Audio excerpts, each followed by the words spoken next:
Guys, for tuning in to Not Very Radio. I'm Kyle, and I'm here with Paul, and today we are going over the Knuckle Puck discography. You gotta stop yourself. You gotta stop yourself from saying that. It's literally ingrained in my mind more than like the actual name. I know, because we were joking on it when we lived together. Yeah, I'm Paul, and this is the show where every week we spin a wheel, and then we listen to that artist's entire discography, and then we rank it. And then we spin the wheel again. The thing that we do where every week Paul says that we do this weekly, which we do not. We do it monthly. I'm just so used to every podcast being like a weekly thing, which if we tried to do this weekly, I would probably lose my fucking mind. But do like one album and talk about it, maybe. Yeah. Maybe. Yeah, maybe. If that. We could rank like the songs on an album or something. We did that one time with Black Parade, I think. Oh, yeah, we did. We did something like that, I think. Yeah, that was fun. But I think this is more interesting of a thing. I'm an albums guy. I like my albums. Me too. I like it when people put actual thought into their albums. And speaking of albums, it's been a little over a month since we're kind of a week into March already. So It has indeed. My pick. What's your? I forget the catchphrase I had, but it was like minute to pitch it. Yeah. Which I don't know if that is like the most accurate description of what we're doing here, but no, we just kind of yap.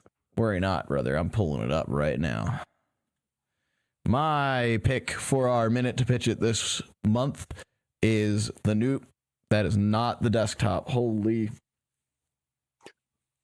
What's going on? What's happening? What the fuck is going on in Detroit? Away. Everything's fine. Everything's fine. I guess I had mine pulled up to like watch. It was probably from one of the Nick Talk sessions.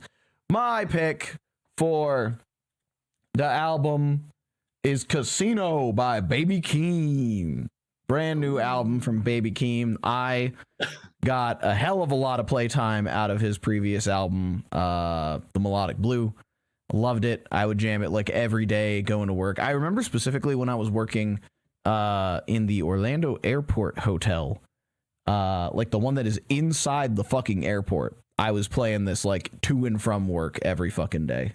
And man, well, that was Melodic Blue, but Casino, I've been jamming a whole hell of a lot. It's a little bit shorter, but I think the tracks are just all fantastic. I think he has stopped fucking around when it comes to just making some whack ass beats, because there were definitely some of those that were a lot of fun on Melodic Blue, but like everything here is just super, super solid. Obviously the Circus freestyle has some fucking hilarious lines on it. So we still get some funnies out of Keem, but yeah, overall fantastic. I said to my friend Cece, I was like, new Baby Keem album be like that one Wacky Dog meme where it's like, yo, it's Wacky Dog, say something funny, and then the Wacky Dog's like, actually, I have something serious to talk about today. That's kind of how I feel about this one. It's fantastic. Yeah, all right, Kyle. I need to listen to it still. Sorry, I realized I didn't have your camera here on my thing, so I was kind of trying to fix that real quick. Let me transition back over. That's going to be our good enough moment for now. Sounds good. I forgot about you. Kyle, what do we got for your minute to pitch it? So let me tell you the pain that was February, because I came in ready to talk about Mandy Indiana's album. And then, of course, there was Converge. There was the Charlie XCX album. We had Mitski. We had the Gorillaz album, of course. But no matter how good, crazy, twisted that your music is, nothing will ever beat some good old-fashioned girly yes, Hemlock Springs, The Apple Tree Under the Sea. Yeah, this album blew me away. I love this album. Long enough.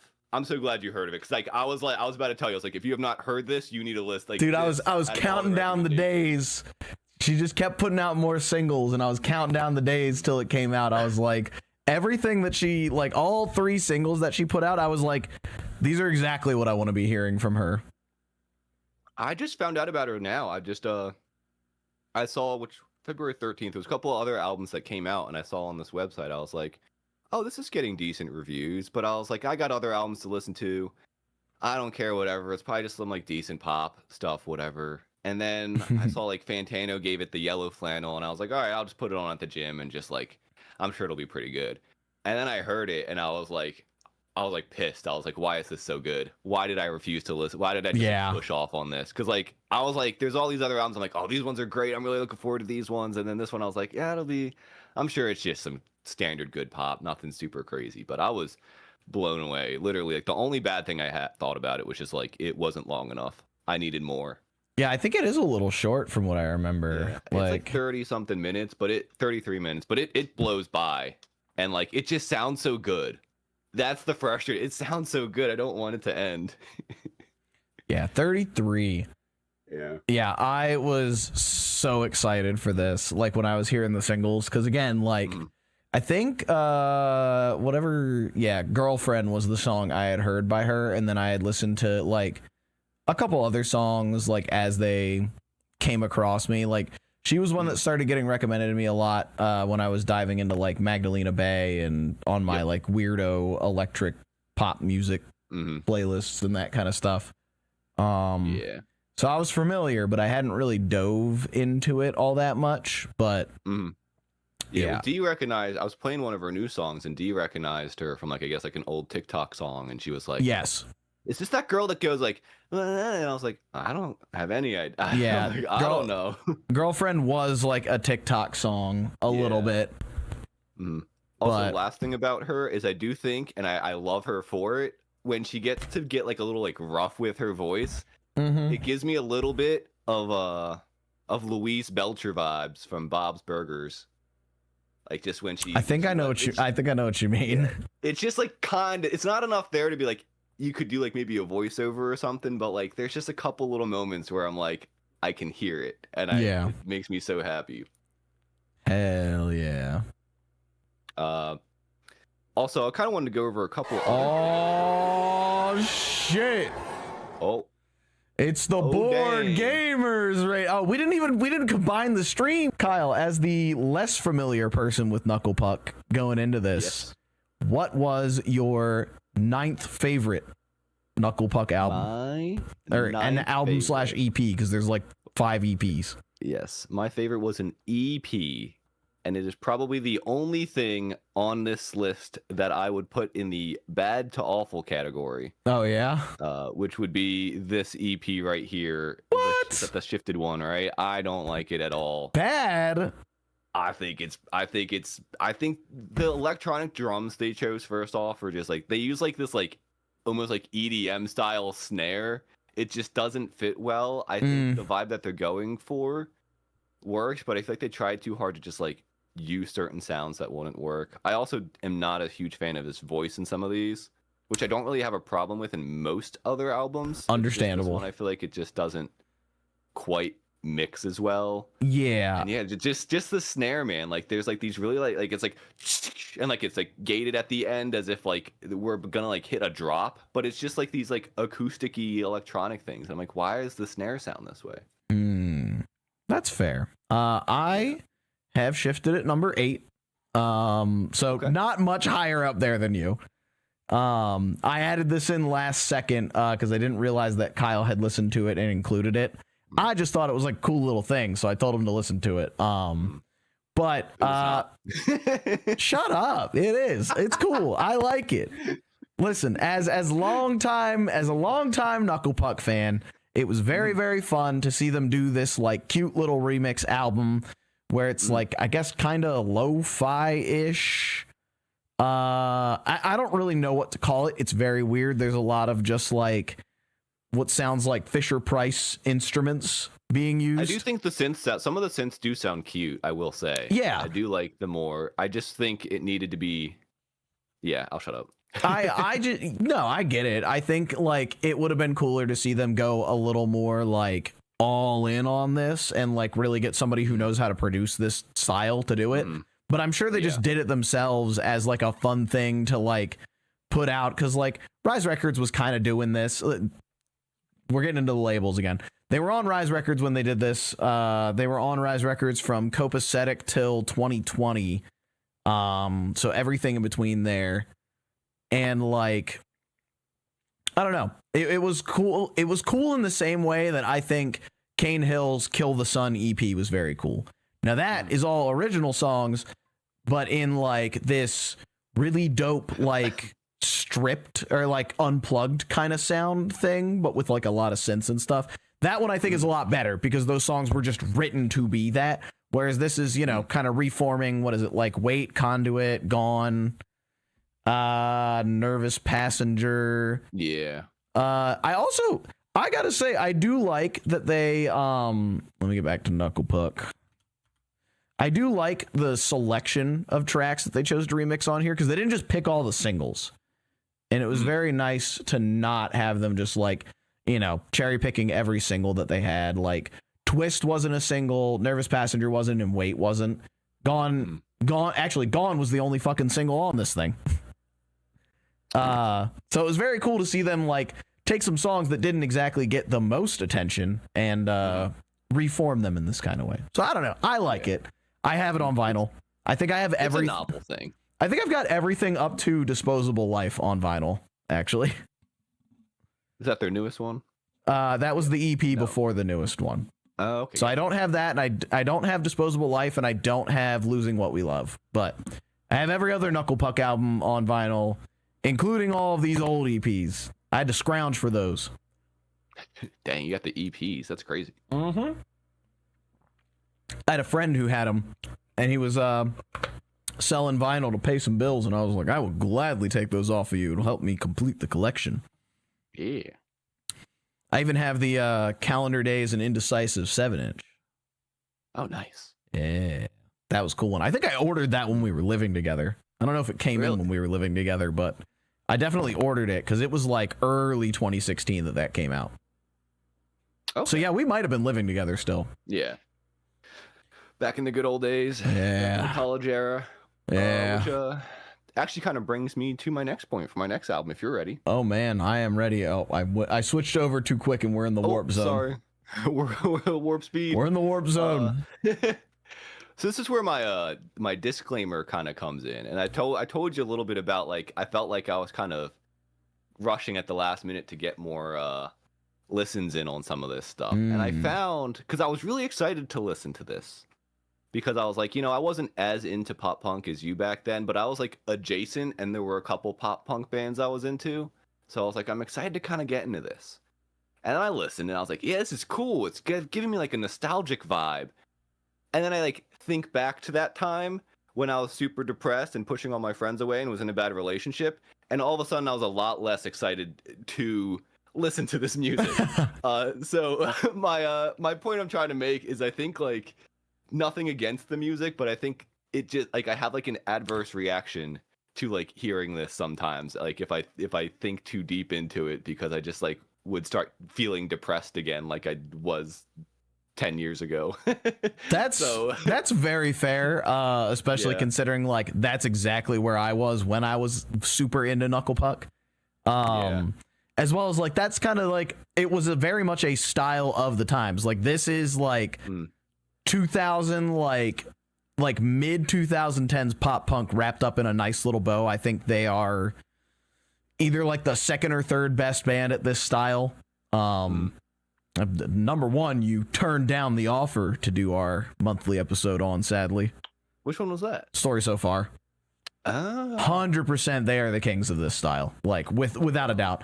I started listening to so much more pop punk recently because we were doing this, and it would like Knuckle Puck album would end, and then it would either start playing a Wonder Years or Story So Far song, and I was like, all right, I guess I'm listening to those guys too right now. There was the Rainin' in Kyoto song. I think because I've been listening to this, like that song kind of has been revolving in my head. Rainin' in Kyoto by the Wonder Years. Oh, okay. Yeah, and I was like, what song am I singing? And I was like, oh my god! And I was like, I completely forgot about that song. But I think just listening to this, like, it got recycled back to the front of my brain.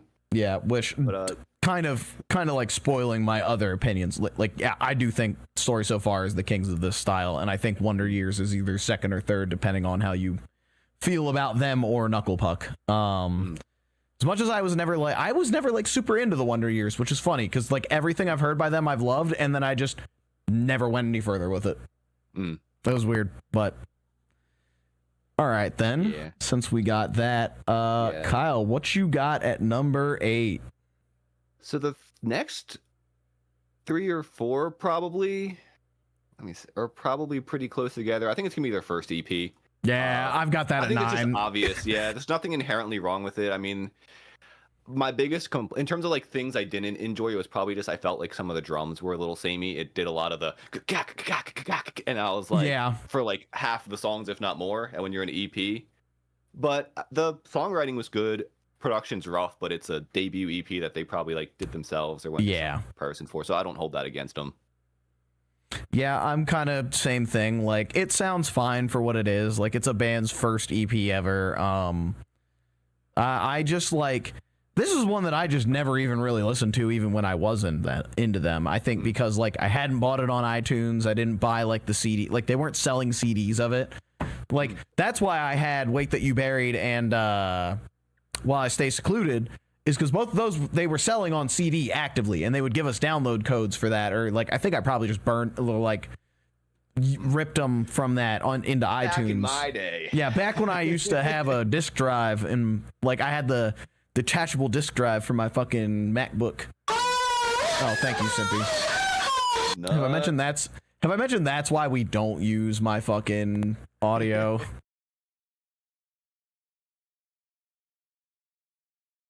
Oh, hold on. Let me actually kill Kyle's. There's my rankings. There you go, chat. There we go. Oh wait, I didn't switch over. It's fine. Let you see it real quick. Anyways, yeah, it's like, again, I was never super into this one. It all sounds fine. I think like, what songs are even on this? I couldn't even tell you the track list. Like, I think Dead Wrong. Oh well, I guess Give Up was the or shoot. Woodwork was the like big ones. What'd you just Sorry, do? I was just open. Oh, I did. No. No. Hold on. I tried to open Apple Music and misclicked. Ooh, It's not he's closing going to the now. portal. I'm sorry. Why won't it close? But yeah, it's like you listen to it and you're like, yeah, that sure sounds like Knuckle Puck's first EP. Yeah. Joe can't sing on this. Yeah. He's not that bad. He's rough, but it's not unlistenable. Like Rough he's is part of the vibe though, you know. yes, that's kind of the thing. I think rough is the vibe, but when he finally starts like singing, I think that's when they truly start to get good. You know? Yeah. All right. Let me find Topsters again. Your thing's blurry for me right now. Is it? It might be, I think it's when I opened Portal, I think it did something. If you want to like stop sharing in Discord, then reshare maybe. Yeah, I'll try that real quick. All right, so number 7? 7. Moving quite along, and that'll probably be, I think, their next EP as well. I think similar vibes. I think it sounds a little bit better. Is that also where I had The Weight That You Buried? Ding, ding, ding. We have a shot. Hey, oh. Yeah. You want me to take one?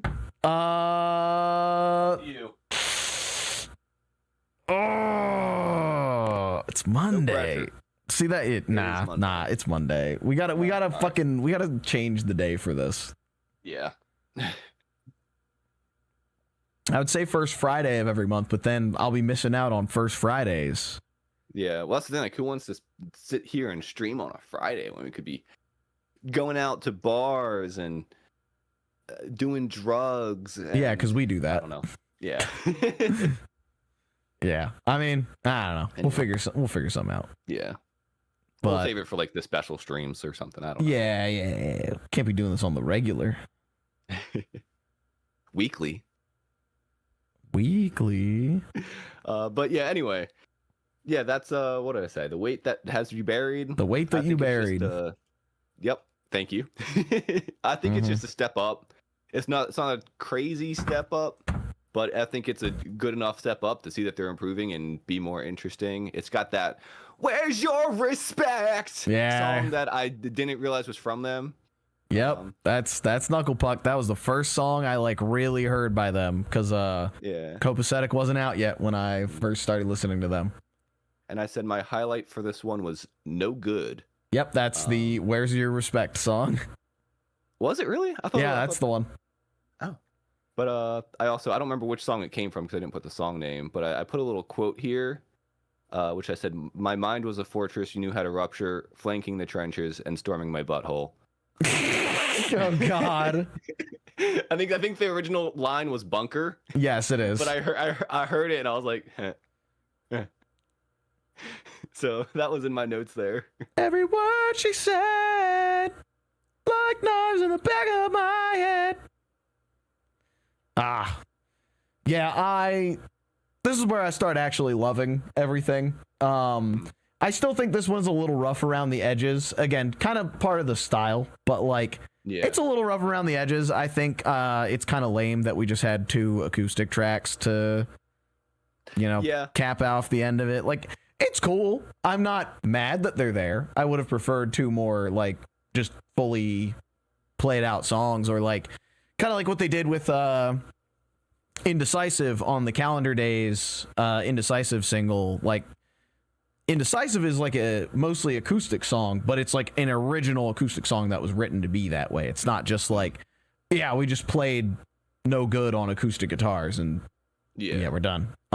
It was a very, I feel like, early pop punk thing. Yeah, it was. Load up some extra stuff to give you without having to. I mean, dog, people would do that shit. High quality. Yeah, people would do that shit on like albums and like deluxe editions of albums. It's like you would go buy like the deluxe edition of like a Mayday Parade album, and like the deluxe part of it is like 1 new track and then like 3 acoustic versions, and it's like, all right, dog, what are we doing here? What are we trying to do? Where do you think Taylor Swift got her inspiration from? Yeah, exactly. She actually, I'm pretty sure, is like a big pop punk fan. Probably. From what I know. I mean, she got Fall Out Boy on a song. Like, that's got to mean something, right? Mm-hmm. And Kendrick Lamar. And Brendan Urie, most infamously. One of the worst. 'Cause that song sucks. Didn't she like edit out where she yelled "spelling is fun"? Oh, I don't know. I think I never really obviously went back and listened to it, because why would I? But from what I heard, they ended up like, I guess, like taking it down and re-putting it back up without the "spelling is fun, kids" or whatever she says there. Spelling and I was is like, I don't know why you thought that would be a good thing to say. Yeah. But kind of like you, my highlights for The Weight That You Buried are No Good and Your Back Porch. I love both of those songs a lot. I kind of hope they're still playing. I kind of want to go to a little Setlist FM, cause guess what? I was actually gonna go see Knuckle Puck this month. Ooh. But the fucking tour was sold out. Dang. Yeah, it was it was Knuckle Puck. It was the Wonder Years in Knuckle Puck, and it's the 10th anniversary for the Wonder Years album. No Closer to Heaven. Is that what it's called? No Closer to Heaven was last year. No Close. That's like the 10th anniversary one. No Closer to Heaven says it came out in 2015. Yes, September that's 4. the one. It's the 10th anniversary for No Closer to Heaven. Now it's the 11th anniversary. Yeah. So, what the fuck? What is this set list, boys? Okay, I get that this is like a direct support set list, but this is a funny one to look at. We'll bring this up later. Anyways, I wish they would still play at least like No Good or Your Back Porch, but also I get it. They've been playing those songs for like 12 years or something at this point. Like, I can't fault them for not wanting to rip those out every now and then, especially when they have much better songs at this point. But yeah, I like this little EP a lot. I think back in the day, of the 2 EPs that I listened to, it was my favorite out of the 2. But clearly by my rankings today, I don't think that way anymore. Because the other one's still in the queue. We have so much more discography to cover now. Yeah, I mean, I came around on the fuck is it called? But it's not. But why would you care? That's the song. What the fuck is that one called? While I Stay Secluded. Okay. Okay.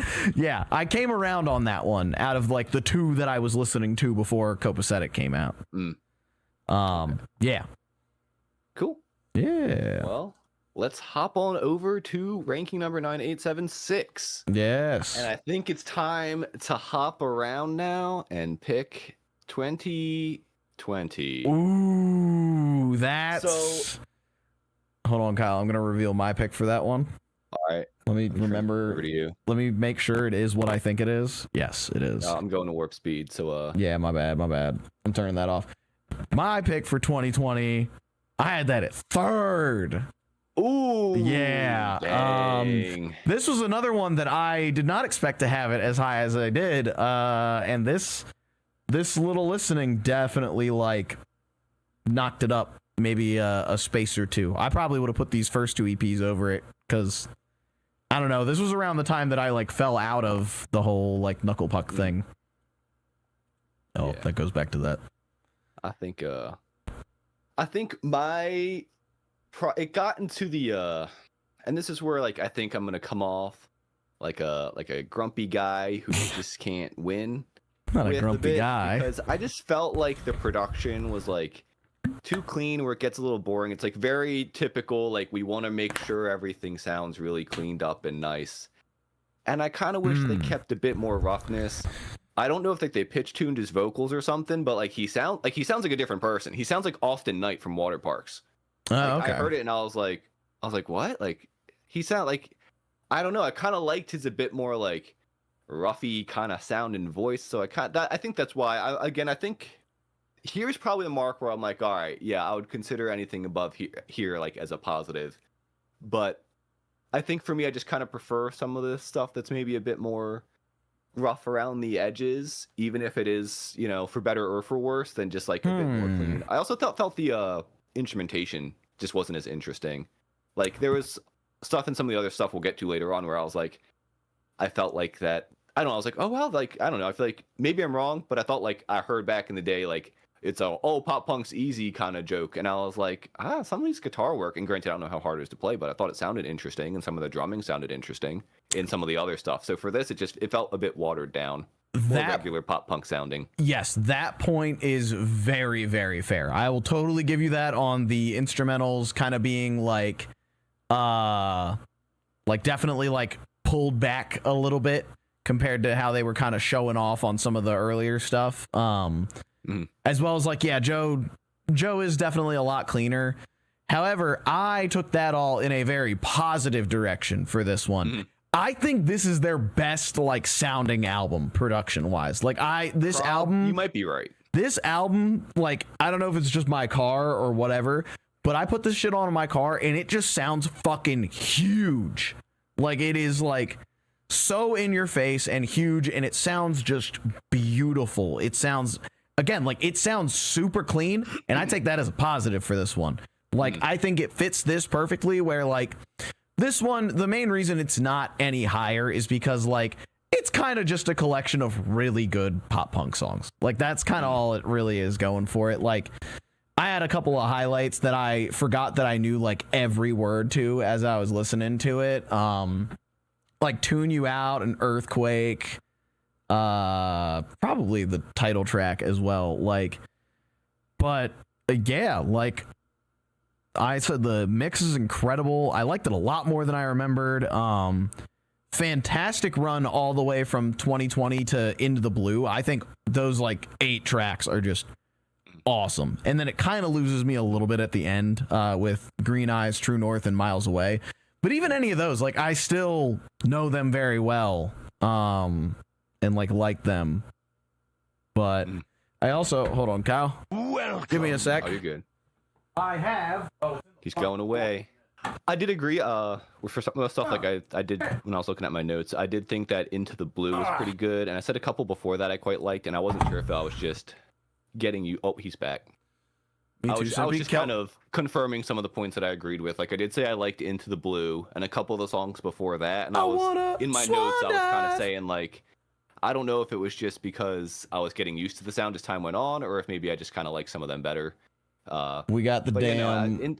We got the goddamn 2020 overdrive pedal, the signature from this album. Yeah, they were selling it like right when the album came out. I had the album. I have a weird variant of this album as well. It was like the European like rock sound variant or something.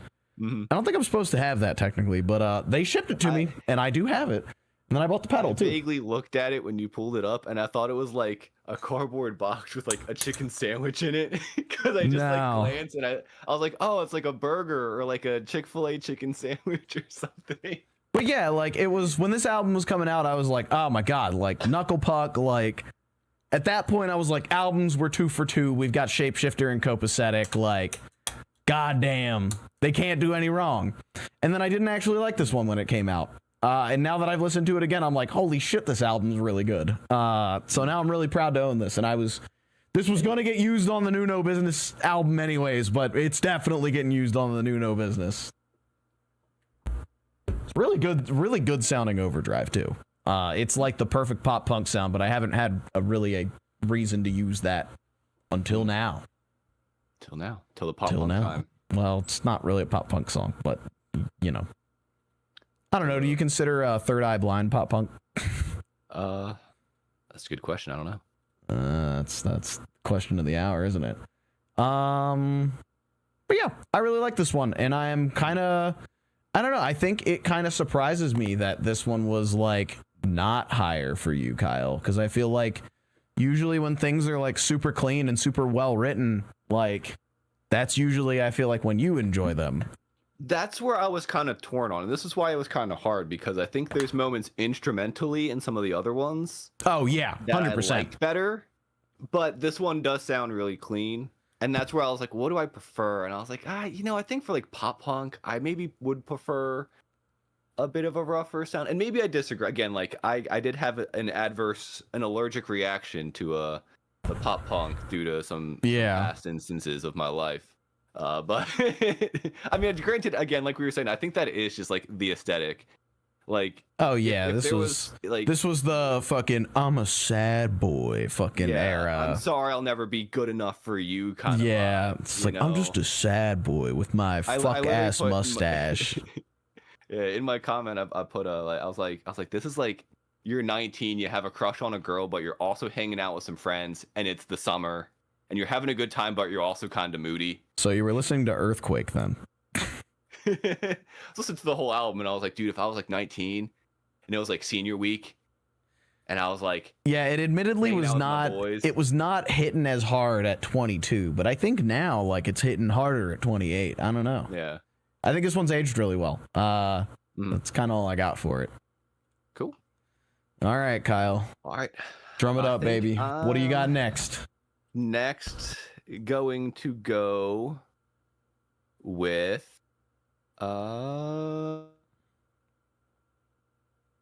get my list prepared. I can see my rankings. Make sure they go in the right place. Kyle, did I lose you? Kyle! Saw some fucking Windows alert come up at the bottom of your screen. I was like, he's done. I was cooked for a minute there. Yeah, I was like, he's really quiet to my decision. That like I was like, it's like it's kind of quiet. Whatever. You were frozen in place, and then all of a sudden I started seeing like Windows alerts come up at the bottom. Well, I'm seeing while I stay secluded. Yes. At what is that? 5th. 98765. I also realized I did not go vertical enough, so I got 4 things left in 2 spots. Let's see if I can fix that. Wait, you what? I didn't have enough space down here. Well, I see. There we go. 1, 2. Interestingly enough, Kyle, this would be another shot. Oh, this is also at 5 for me. Man, interesting. We both picked this as like the most mid Knuckle Puck. You say that, but I think it was. I know. It's like it's the thing I say about like the Resident Evil games. Mm-hmm. Like even the worst Resident Evil game is like a 7 out of 10. Yeah. Well, that's why and I was happy I did it, because when I was uploading the backwash stream upload, I was like, you know what? I always kind of hate just like saying it as like ranking worst to best, because I feel like it's got like, even though it's not inherently negative, it feels negative in a way. Like it feels like you're going to be like, this thing is the worst and this thing sucks, whether or not you actually think it sucks. So I changed it to just like discussing the discography. And I was like, thank goodness I did that, because I don't like, if she saw that and it was like, we're gonna say what her worst album is, I'm like, that it just has like such a negative connotation to it. I feel like she would have seen that and saw that we both put like the first 2 albums as the worst, and she would have just been like, thank fuck. Yeah. Just knowing how I am with my earliest works of music, I'm just like, thank fuck people don't like those. Yeah, I think most people would say that just every artist should get better. You would hope. Yeah. Or Panic at the Disco, where yeah, they get good and then they get bad and then they get worse and they get worse. You get it right the first time and then never again. Yeah. Or at least never to that degree again. The main thing for me was I felt like these songs were more catchy. I felt like they were tighter, and I also just felt like it sounded a bit cleaner. This was compared to obviously like the first 3 EPs that they released. Yes. So for me, it was like, yeah, just doing what they're doing, but better and with better production. And yeah. Yeah, that was kind of it. It's a little bit closer to what I had said. I said this kind of felt like they were finally getting their feet under them, and they knew what a Knuckle Puck was supposed to sound like at this point. Mm-hmm. All the tracks on this are really, really good, even ones that like I wasn't thinking about going into this, because like I was obviously thinking about But Why Would You Care and Alexander Place, In My Room, Bedford Falls, but like even Transparency I think is an awesome track. Like it's a very funny one to listen, because they were putting this out in like 2014, talking about like, you know, people shouldn't be posting fucking everything they do on social media. Now it's like 12 times more relevant with like AI and shit. Yeah. Yeah. And then, I mean, this is just 6 really, really solid tracks. And like, you know, the mix is good, the singing is good, like genuinely good at this point. Like this is the point where I'm just like, Joe can sing. Like he's not just, you know, kind of yell singing like the style does. Like the man can really sing at this point. And like listening to this, I'm like, yeah, I understand why they were picked up by one of the biggest labels at the time immediately following this. Like it was no question that these guys were destined for something big. That's kind of all I got. I was gonna say. I also want to tell the story of. I guess we're getting into some of the funny controversy, fun times. But Why Would You Care has a very special place in my heart, because when all the Jared Alonji Knuckle Puck stuff was going around, and they made a slightly infamous shirt that may have looked a lot like one of their own shirts that they were selling. They were like, you know, going back and forth on Twitter and like saying like, dog, you like stole this from us. Like you're only making money off of like our name. Like you wouldn't have a fucking job if we didn't exist. Like just some fucking, you know, 2015, 2000.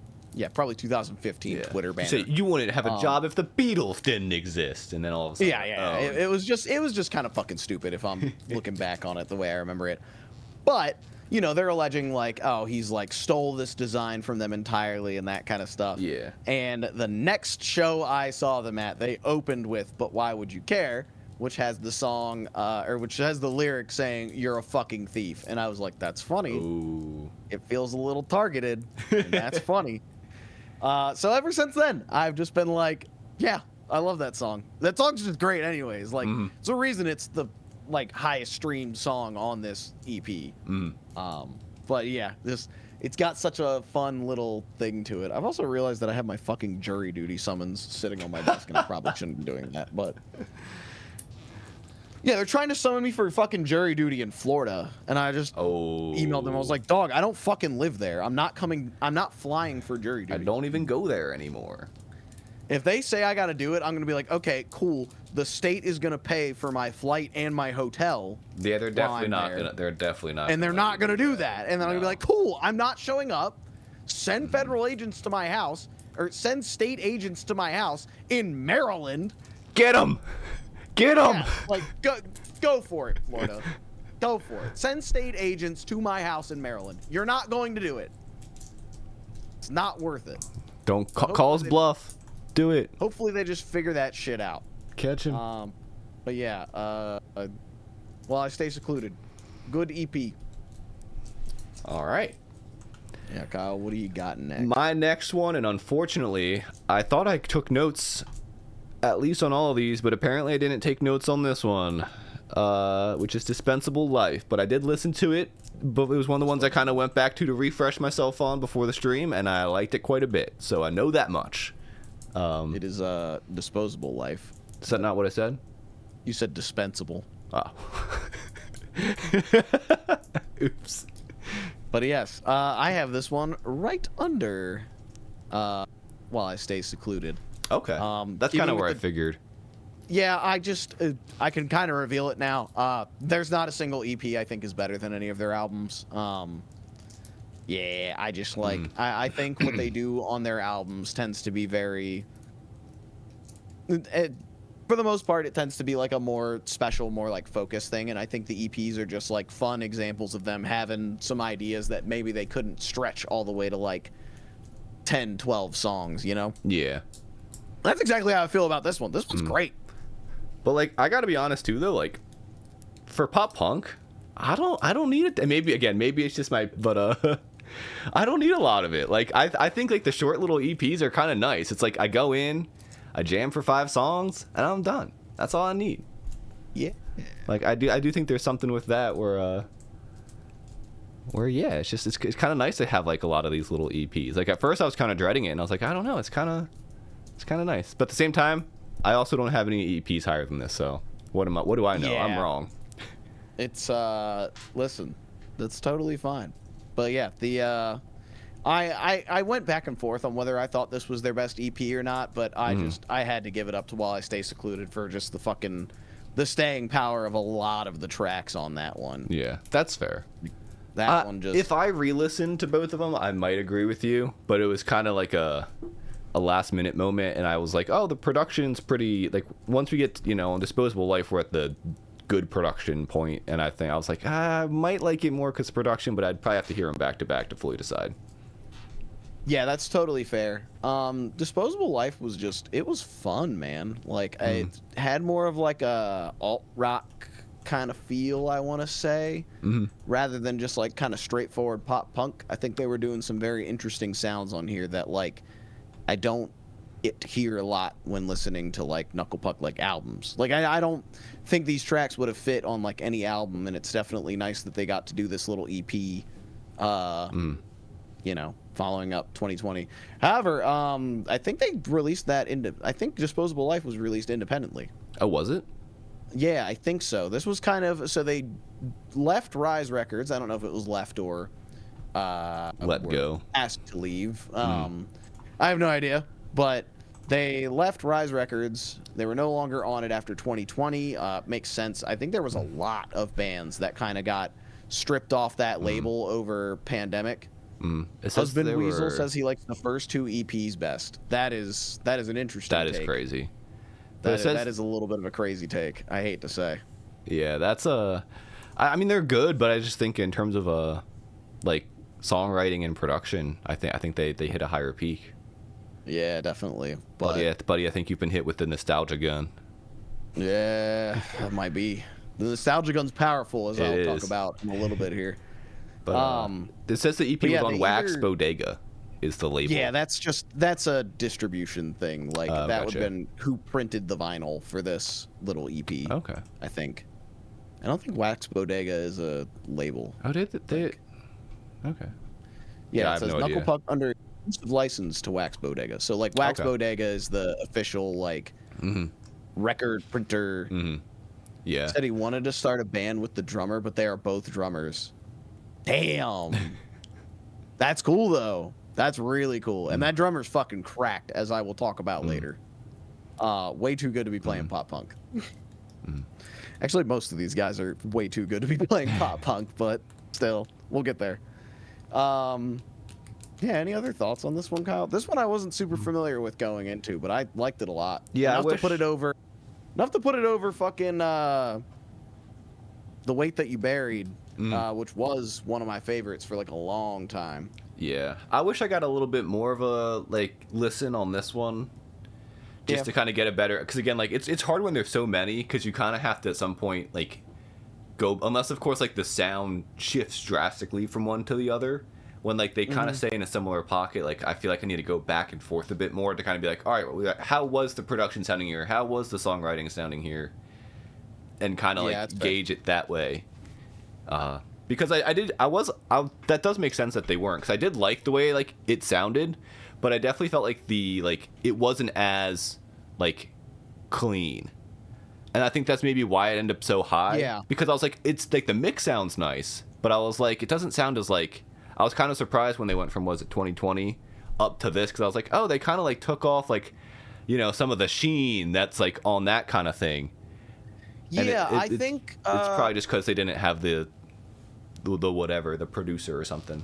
But I liked it for it. My guess is 2020 might have been. I mean, just looking at where they've gone since that album, it feels like almost 2020 might have been the product of like a little bit of like maybe label interference with like. That's what I was wondering. Maybe Rise being like, you've got to work with this guy, or like we need it to sound like super clean because that's working for Mayday Parade right now, who had just signed with Rise, or like any of the other like Rise like pop punk bands. I think it could be anything. Maybe they just wanted to try that for an album, and then they were like, yeah, it's not really our thing, and then they went back to it. Like, it could be anything, but yeah, it was interesting seeing them do this kind of like much more radio friendly, like more straightforward, very clean sounding album, and then going right back to making just straight up Knuckle Puck music for the next like 2 projects. Yeah. And seems like they're building with like the singles that came out. There was a single that came out last year. Yeah, I looked when you said that, and it seemed like it was early last year, I think. Yeah, I guess so. So I'm wondering if it's just singles that they did. But maybe we'll get like something teased this year. But they paired it with a 2024 single, On All Cylinders, which was October 2024. Maybe they got canceled. Or okay, maybe the album got canceled. Let me sorry. I had to cut that. People have tried before. I was gonna say I had to cut that from the end of last stream, because I don't remember which pop punk band we were talking about, but like for whatever reason, right off the cuff, you like named one. And I went, weren't they canceled for something? And I was like, I shouldn't just throw those allegations out there when I have no idea. I was like, I should not just be saying that. Let me cut that. I feel like we were talking about stories. We might have been talking about stories so far again, and people certainly tried to cancel that band. Oh, really? For the dumbest fucking reason imaginable. Yeah, there was a girl who was like standing on stage taking a bunch of selfies who like was not part of the crew or like anything like that, and he kicked her off the stage, like literally physically kicked her in the back and kicked her off the stage. And people got really fucking mad about that, and they were just like, he's a misogynist, he hates women, you can hear it in all of his lyrics. Meanwhile, the girl that got kicked is just like, that is one of the like top 10 sickest experiences of my life. I was also being a giant dumbass and spending way too much time on the stage. Yeah. And it was just, Twitter getting out of control as they fucking do. People love to be mad about stuff. Yeah, people love being mad. I love being mad. Fucking yeah. I was saying it at work today. I was like, I won't worry, I won't stress, but I will complain. Yes, sir. Yes, especially on Twitter. Yes. Especially on Twitter, Kelsey Weasel. All right, what do we got next, Kyle? Let me pull yours back up. We got... Oops, I got to pull mine back up. Yes, you do. We got... What do we got? Number 3. Losing What We Love. That is... Hold on. Got to go back to mine real quick. That Your is number 4. Number 4. Yeah, I mean, come on. Come on. That's what I'm talking There's about. visible merch for the other 2 sitting in this room. Like, we couldn't figure that one out? All right. And I'll be honest, I think this one was in a similar boat where, like, I needed to go back, because I have very little notes on this. But I think just for whatever reason, like, these last 2, I think I just, like, lost track of time, and all of a sudden I was like, oh, shoot. But from what I remember, I felt like it was them getting back in the bag. That is the ones that we haven't talked about yet, where I felt like it instrumentally was more interesting. I don't remember how I felt about production, but it wasn't bad enough or overly processed, so I thought it was in a good pocket. So I was impressed, to say the least. And the song, what I say in my notes here, The Tower. Oh, that first verse there, it's same melody as I'm Not Okay, like for like the first like 2 or 3 lines or so, I swear, by my chem. is it now? It's similar. It's not exactly the same. I'm being a little dramatic, but I heard that and I was like, if you want, yeah. I was like, if you want it honesty, that's all you have to say. It's all you had to say. Oh my god, it is. Yeah. It's not exactly the same melody, but it's the same pacing. Yeah. It just kind of it got in my head. I was like, that's funny. Here, let me get back to the stream playlist so it doesn't I don't play more music I don't have the copyright to. Yeah. That'd be crazy of me to do. Yeah, I didn't have a whole lot of notes for this, obviously, because when I listen in fucking order, it is the last one. However, I like this album a lot. I was really unfamiliar with it. I maybe gave it like one listen the year it came out. I was in kind of an anti-pop punk phase at that point. I kind of have been for a little while here. Yeah. Although I've been getting more into it because I've been getting into like Hot Mulligan and Arm's Length, who are kind of like the new guys on the block that are really taking things over. I thought Hot Mulligan's been around for a while. They have, but they've only recently started to get like big. Or like they've been really kind of drumming up the last like 2 albums, I think. Okay. And then Arm's Length's been on the rise. Their album last year is incredible. Some of the most gut-wrenching shit I've ever heard written. Yeah. But Losing What We Love, this is a damn good album. I was shocked at how much again, as I got into this like listening, I was continuously shocked at how much I liked the newer stuff. And I think it's because they just didn't ever stop making the same like music, you know? Like they didn't really take any big swings or anything. Like they pulled back a little bit and got like a little more accessible on 2020. But then Disposable Life and this were right back to where we were before. I love that there are repeating lyrics and themes on this one of Losing What We Love, and then later on Better Late he says Losing What I Love. And kind of like ties things together. I think this one, like The Tower's great, October, the title track, and Groundhog Day. Like there's some really good singles on this. There's some other stuff that like I don't really care for as much. I think my biggest complaint on this one, and I'm gonna bring this complaint up again, so just keep that in mind. I think the final track is not the best closer for this, and I think Better Late would have made the best closer for this album. I think you could have put Fool anywhere else on the album, honestly. Fool's a great song. I just think that Better Late is much better as a closer. You're ending it with like the Losing What I Love and like all that kind of stuff. I don't know. I think track list wise, like that's like the one real mistake they made on this one. Otherwise, it's just a really solid Knuckle Puck record with a lot of really good tracks on it and like, you know, some pretty good consistent theming. I think this like as like a new label first album, really good. Yeah. I concur. And I also think it's a very pop punk thing to name a song after a fall month. Yeah, it is. There's just like I hear it, I'm like, yeah. So if you were to come up to be like, hey man, you heard that song September? I'd be like, all right, which pop punk band wrote that? okay, never mind. I'm wrong. Wrong month. I'm wrong. November, August, September. Yeah. Shoot, not September. Not that one. Not that one. Not that one. Early December. Yeah. Well, actually, there's December by Neck Deep. That's a big one. Yep. See, It's the one that all the white fall. girls post as soon as it turns December 1st. Yeah. Do you remember the 21st night of December? Anyway, Usually not. So my number 2. All right, hold on. I gotta pull everything back up. Kyle, what's your number 2? This is where clearly we've got the same top 2 here. Yep.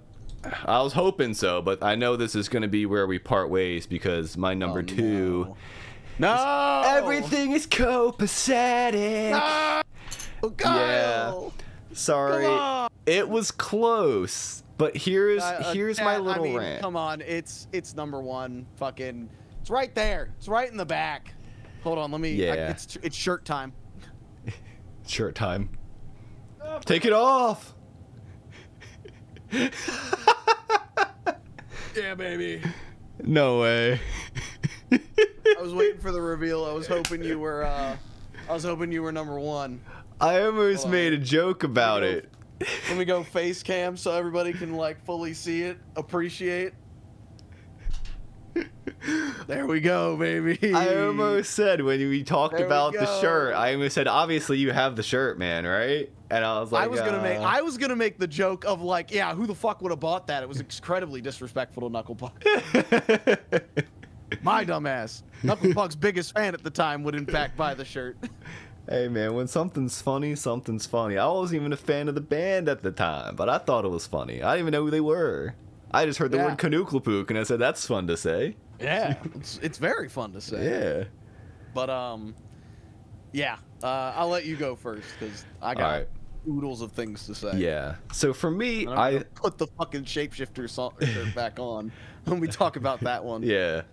I think my main problem with this, because I do think this might have my favorite instrumental stuff, but I just thought the production was bad. I actually, when I went back and listened most of the time, I listened to like the remixed, remastered part.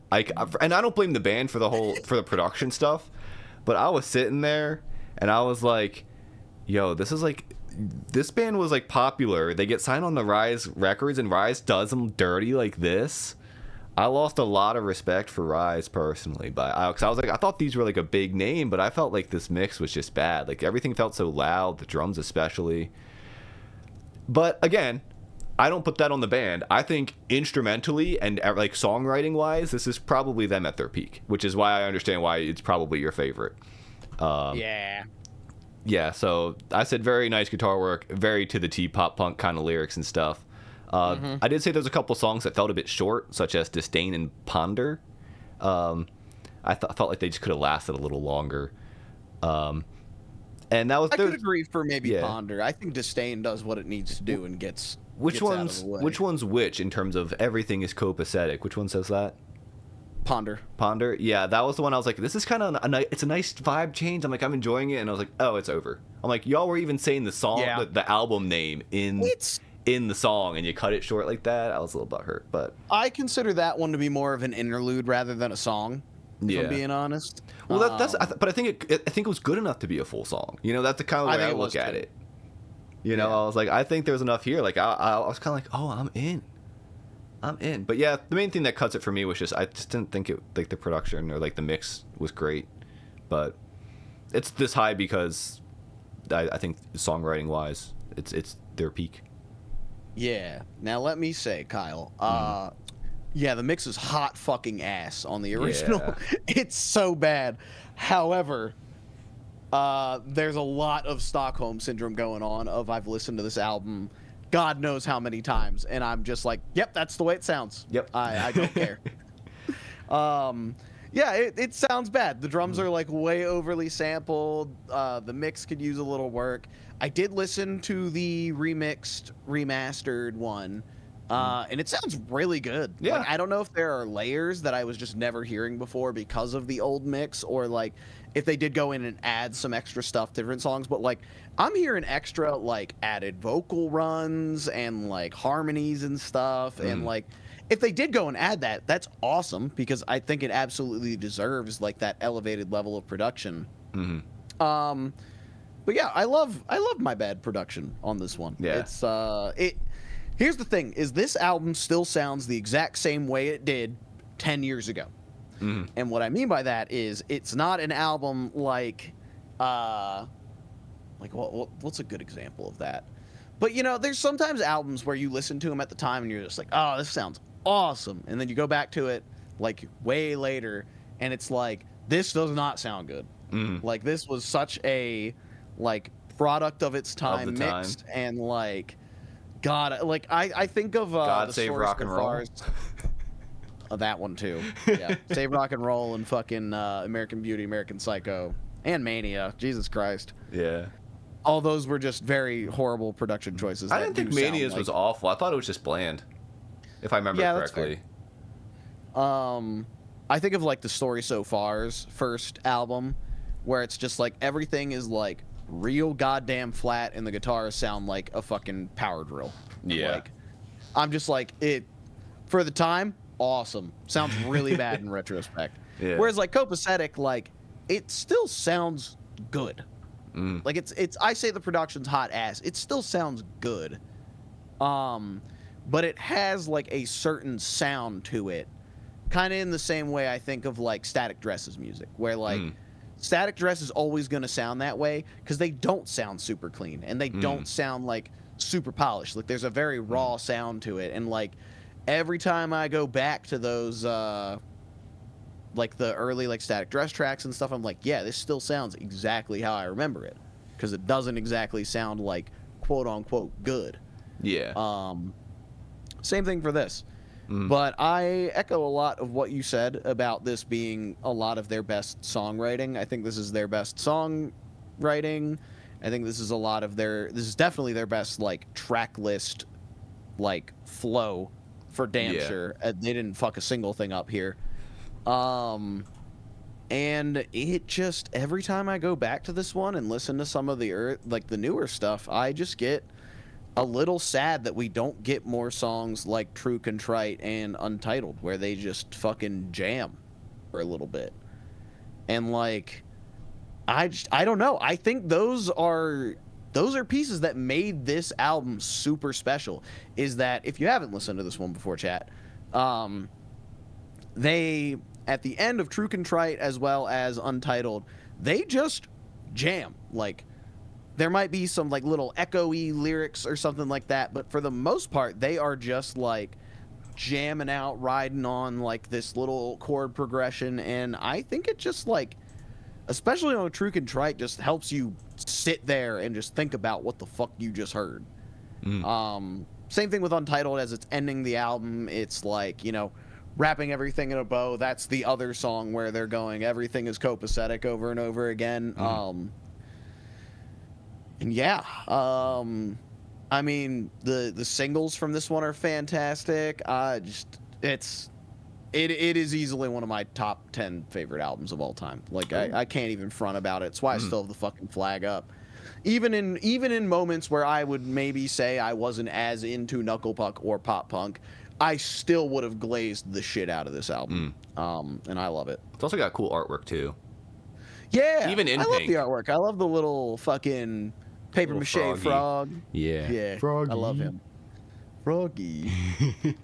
But yeah, I think like, again, like True Contrite, Untitled. I wish they would do another fucking song like True Contrite, but they already have a True Contrite, so what do they need to do that for? And then, like, Disdain is a huge one for me. Yeah, that one just fucking kicks in. That was another funny moment of me seeing them live. Was the first I saw their headliner for the Copacetic tour. And they finished early because it's fucking Knuckle Puck and their songs aren't that long.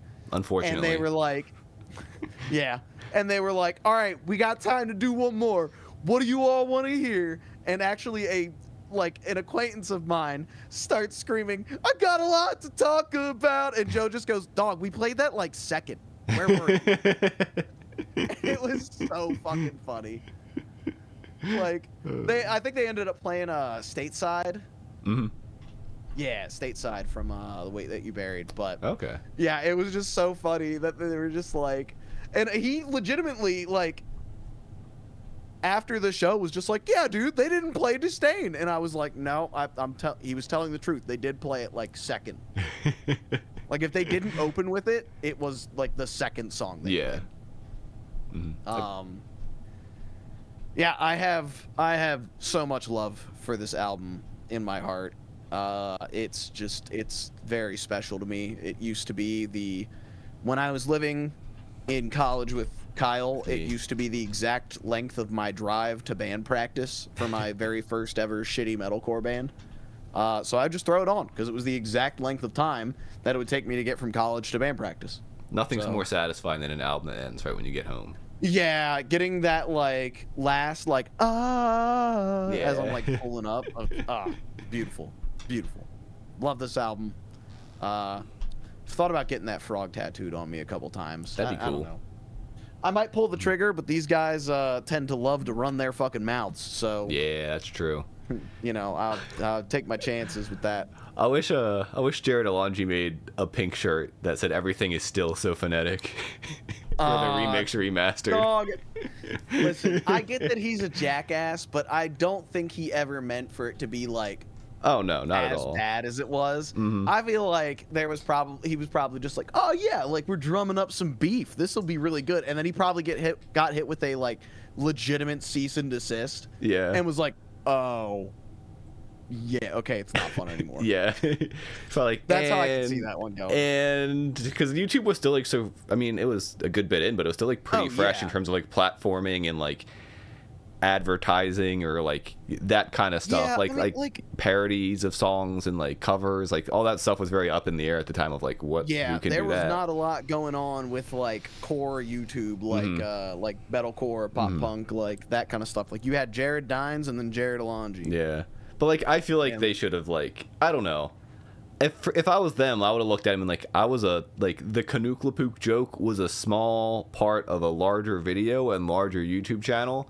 Maybe instead of getting mad at him, we should just be like, hey, we should like do a collab, or like we could sell the shirt and give you, like we could find a way to do something together with it versus just like yelling at him or something.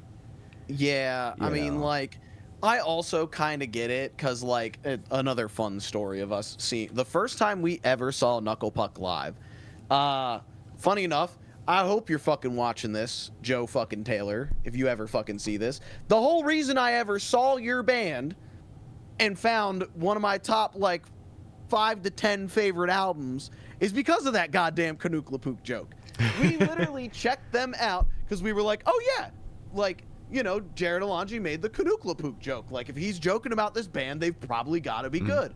And lo and fucking behold, they were really goddamn good. So, like, I don't know. There was some exposure that happened. Oh, absolutely. And I think that's Good what a lot of exposure, people bad exposure. didn't realize at the time was like, that's basically free advertising. Like, they're like, that community is bringing up not just your band, but every other band in your scene and like the whole scene as its whole, you know? And like, now, the other part of that is Jesse and I, because we are jackasses, we're absolutely yelling, yeah, Knuckle Puck in between songs. And then Joe did, in fact, stop in between songs and goes, guys, that's not our fucking name. It's Knuckle Puck. Everybody, please say it with me. And then said, like, Knuckle Puck 5 times. at that point, he's kind of like, if you, and then Jesse and I were just like, shit, we didn't know they didn't like this. if you acknowledge the joke, you've lost, you know? Yeah. It's like getting canceled on Twitter. If you acknowledge that you get canceled on Twitter, you get canceled. If you just ignore it, you're fine. That's the only way it happens. Yeah. You gotta make a song saying, they're canceling me! Fuck Yeah, Ronnie Ray. we have to bleep that out. Yeah, you'll probably have to cut that. Yeah. I didn't threaten him or nothing, but you know. It was just a... But yeah, if they joked about this band, it gotta be good, is very pop punk coded. Yeah. All right, well, we are on I will say, my last point on all that is I do kind of see where they were coming from. Because, again, like, oh my god, the Viking Raid 2, Ooh. Raid number 2. I don't think Jesus. we're synced up Music anymore Monday on... is a series, Kelsey Weasel. We do this every month. It's usually the first Monday of the month, but we had a lot of shit going on at the Yeah. beginning of March. But yeah, fucking... I will say my last piece on the whole Knuckle Puck thing is that, like, I do get it as, you know, they're a pretty decently big pop punk band at this point. And I wonder how they got so big. At the time, they were not. And when you're trying to, like, build up your band, build up your brand, and nobody is saying your band's fucking name right, I can get how that would be frustrating. When I was in actually the band that is on fucking screen right now, like, okay, hey chat, how's that pronounced? Because that's a band I was in. How the fuck is that pronounced? Exactly. Like, I can kind of get the frustration when we keep saying, like, guys, we are Vouloir. It's just French. It's not that hard. And everybody's just like, checking out new band, Vouloir. Yeah, thank you. Vouloir. Gotta make it phonetic, man. I don't. Yeah, but you're like part French, but in like the wrong way. So I don't know what to do about that, Aiden. Anyways, it's time for Kyle to reveal his favorite Knuckle Puck album, and I gotta go put a hoodie back on. I wonder. Yeah, go change while I wonder what it could be. There's so many to choose from. No, mine's this one, the Shapeshifter. Yeah, I have to wait for Paul to get back to, I guess, like say my piece, but just pretend like I'm saying something interesting right now. What do you think Paul looks like shirtless? Do you think he's got big nipples or small nipples? Hey, Paul. Hi. So yeah, Shapeshifter #1. Yep, the best Knuckle Puck album officially by way of Kyle. Per me. So Yes. yeah, I've seen Paul's nipples. You might have seen them earlier on the. Bro, got them fat areolas, I bet.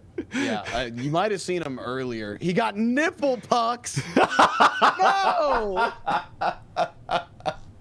At least their band wasn't called that. Yeah, true. The nipple It could have been so pucks. much worse. Yeah, they should be grateful. Anyway, fucking. Yeah. Sorry, when you walked away, I said Paul's taking his shirt off right now. What do you think his nipples look like? And that's how we got on there. Oh, that's how we've gotten here. Yeah. All right, well, Shapeshifter's my second favorite. In a surprise to no one.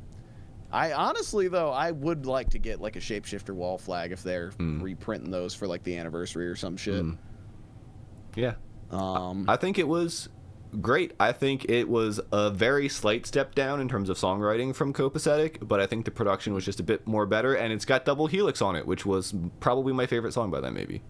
That's a good choice. I really that is like a Double really Helix. good choice for favorite song. Yeah, I don't know. That It one's just came so on once, catchy. and I went, that one's mine now. Yeah, That's kind of No, just that's what totally happened.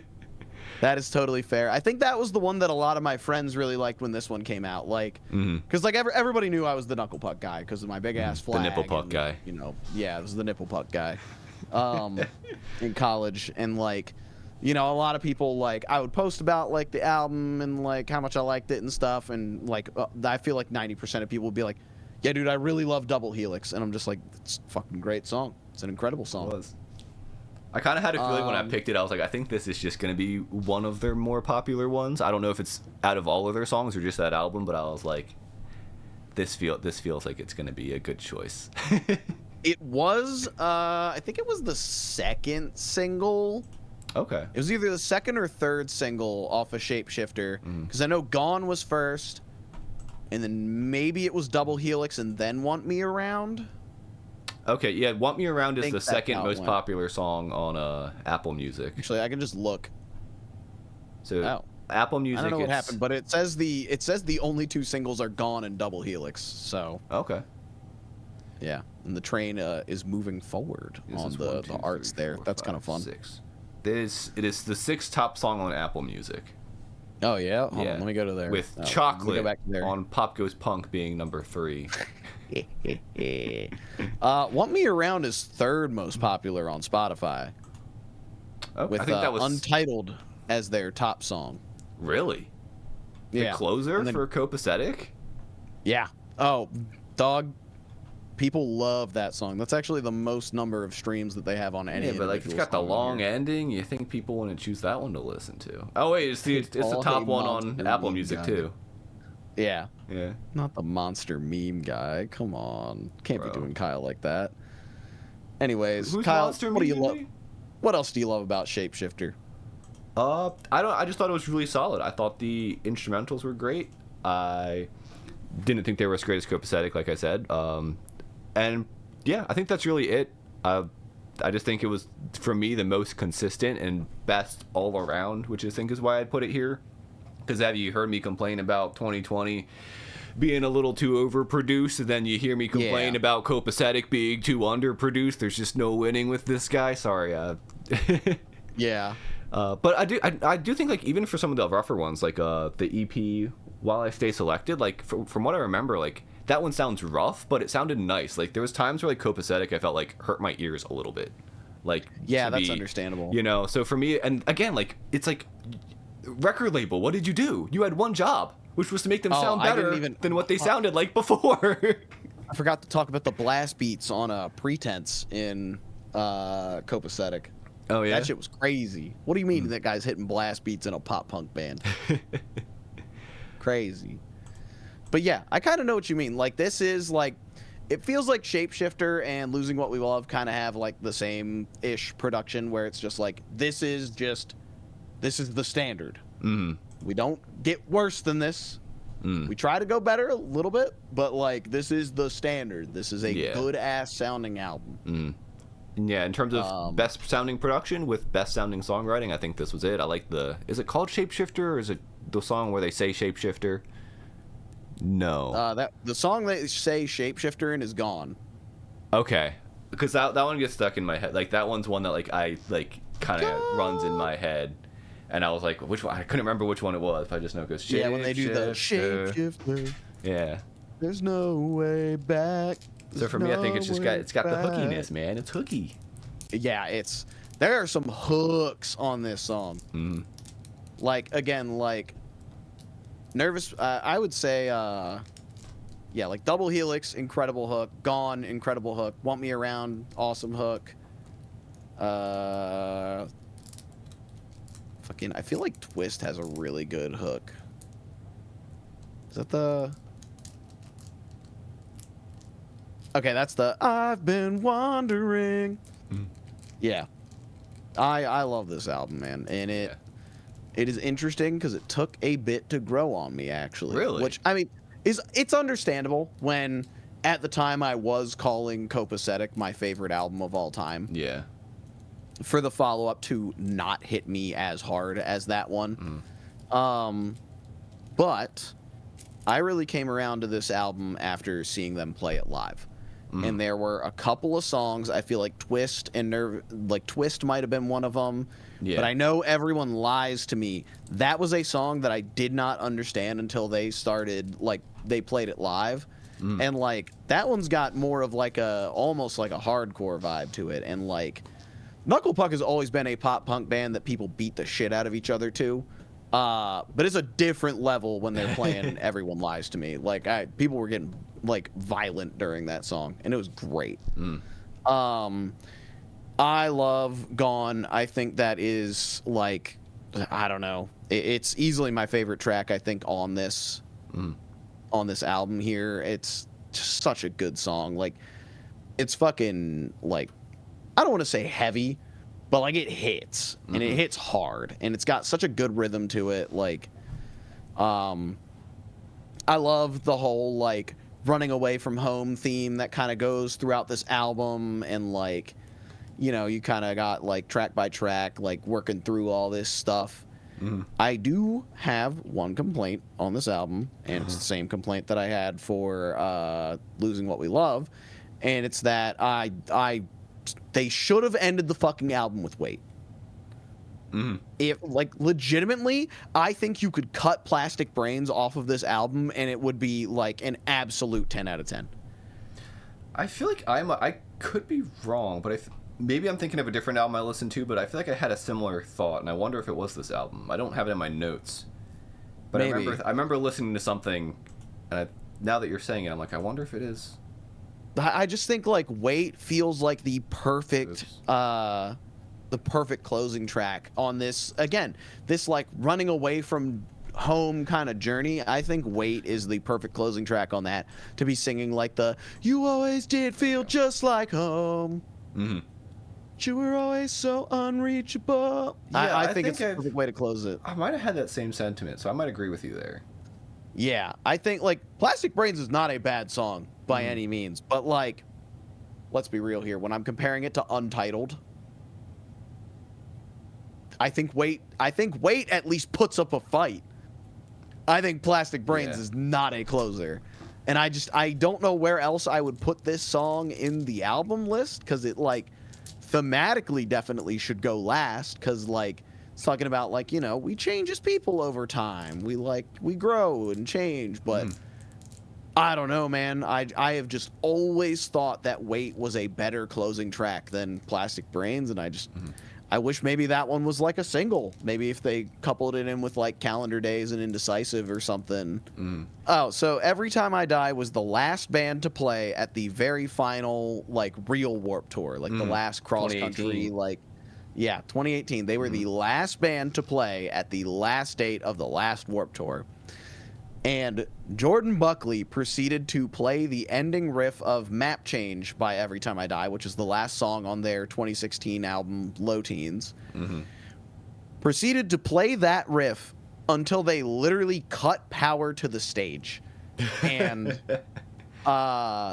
it was so good. Such a good send-off for Warped Tour. Really kind of still upset that they're puppeting that corpse around for money, but yeah, I got an advertisement for Warped Tour on YouTube the other day, and let me tell you, it was like what they would do is they'd be like, would you rather have like $1 million or get to Warped Tour? And the guy's like, ooh, you know what, go to Warped Tour. And then they make it, then they say one that I don't think they should have said given the circumstances of Warped Tour, but they say, would you rather have, go to the Fountain of Youth or Warped Tour? And the guy goes, well, Warped Tour is the Fountain of Youth. And I was like, no, don't say that. Guys. I was like, all-time low that. Like, that was the biggest problem with it. It was the Fountain of Youth. Yeah. I was like, they really missed the mark on that one. Yeah, somebody call up Live Nation's fucking advertising team. That one's got to get pulled. But I did say I was talking to D the other night. You're gonna be normal. Hell yeah.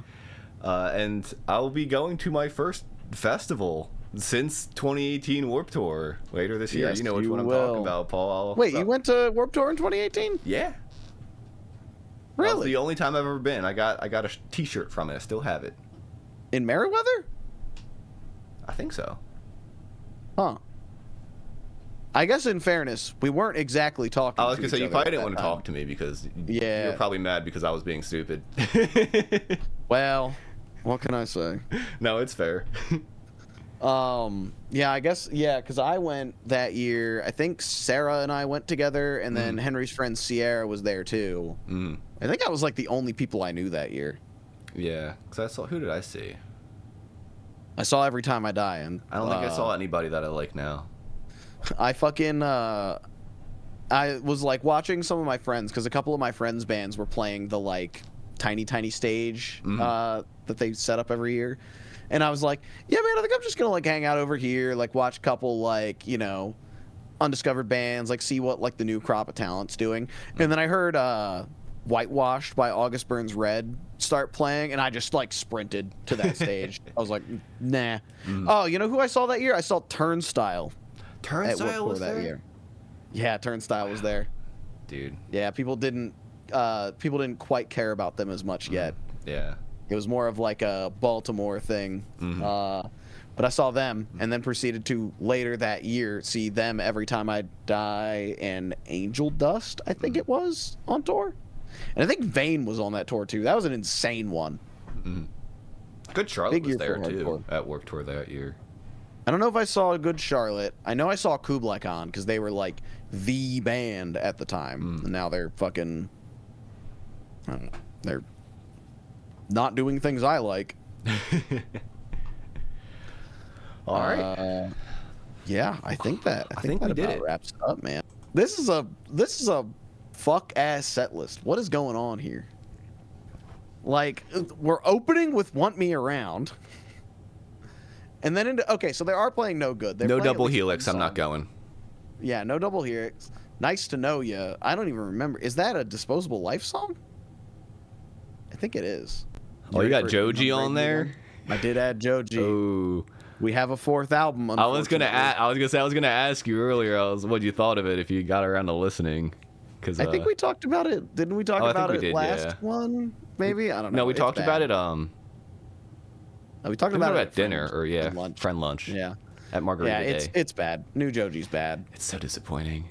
I think my goat is washed. Unfortunately, Yeah. not that he was ever really my goat, but Yeah, I was gonna say I don't think he ever got to go. I think he could. He releases He like could have been. again every album cycle. He releases like one of the best songs of the year, And then, Yeah, Pixelated Kisses was awesome. Yeah, like 1 to 3 of the There's that songs. for the rest of the album. Yeah, I like Love You Less a lot. Like I think that song's fantastic. One of the other ones I don't remember the name of. Yeah, Run. Yeah, there's just 24 tracks and like maybe 3 of them are good. And Yeah. it's like, come on, man, we're not doing this again. Anyway. All right, who do we got? First spin. Ooh, Linkin Park. Oh, and the new additions are Chunk No Captain Chunk and Linkin Park. Ooh. Okay, you've got Linkin Park as one of your options. That's a damn good one. That's a real good one. Yeah, I'm leaning towards that one. If we do that, we have to have Jake on as a guest. Okay. It has to happen. And then your second choice. I mean, I don't think there's anything you're gonna pick. Oh, that's so tough. Oh, Magdalena Bay or Linkin Park. that's mean. No. That's so mean. Oh, that's so evil. That was probably like the top 2 that I wanted on your list, back to back. I was there. literally saying it. I was like, I don't think there's anything on this list you'd pick over Linkin Park. And then I saw Magdalena Bay slowing down. I was like, no fucking way. Yeah. Oh, poor Kyle. I'm going Linkin Park though. Okay. I've been wanting to get. I think that'll be. Yeah. That'll be much more interesting. I've been wanting to do their discog for a long time, and I just haven't really like found the time. And Magdalena Bay, I already have such like a love for that last album, so I feel like it's gonna be hard for something else that they have to beat it. So I'm like, I'll probably like their past stuff, but for me, I'm like, feel like I already know I love Magdalena Bay only has like 2 real albums. We went over this before, I don't like know. months ago. Yeah. The first Monday of May 4th. Ooh, not May the 4th be with you for Linkin Park. I mean, if you're gonna have Jake on here, he's gonna be. We're having Jake on for Linkin Park episode on May. That's crazy. That's crazy. Yeah. All right, Chad. We're locking it in. Links for everything is down in the description. Hopefully, I'll remember to do the collaborate feature on YouTube with Paul, because I forgot to do that for the last one. But I'll try to remember to send it for this one. But anyway, see you guys in the next one, April 6th, and or another time.